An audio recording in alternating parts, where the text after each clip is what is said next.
कैसे पोसली महतारी। याद करहो कैसे पोसली महतारी। माई बाबू के करमिया ना बिसारी।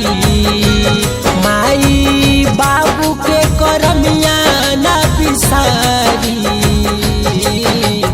याद करहो कैसे पोसली महतारी। याद करहो कैसे पोसली महतारी।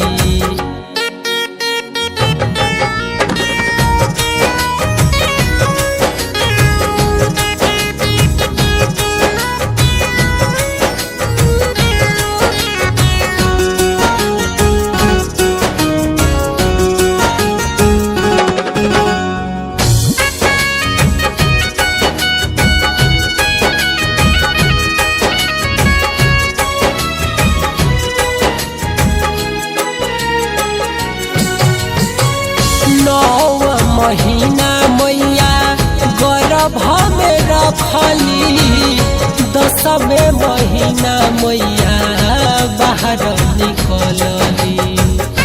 10वें हो 9 महीना मैया गर्भ में रखली।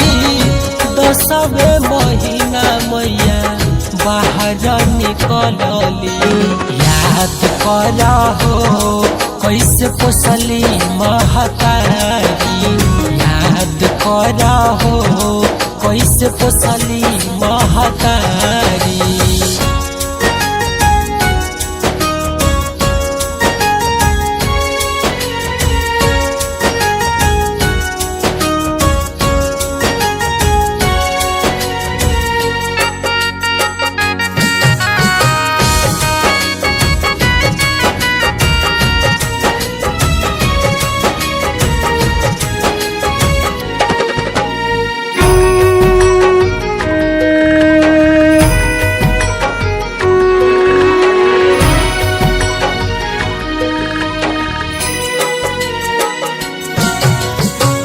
तेलावा लगावे माई कजरा लगावेली।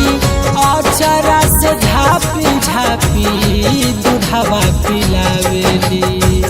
अचरा से झापी झापी हो तेलावा लगावे माई कजरा लगावेली। अचरा से झापी झापी दूधवा पिलावेली। याद करहो कैसे पोसली महतारी। याद करहो कैसे पोसली महतारी।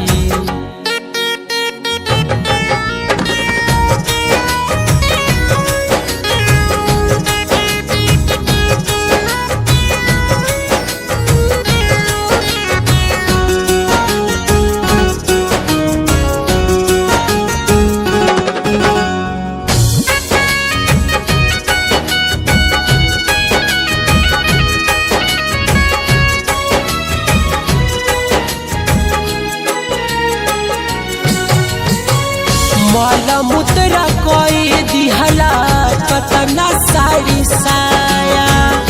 बाबू या माई पतन को न दाया।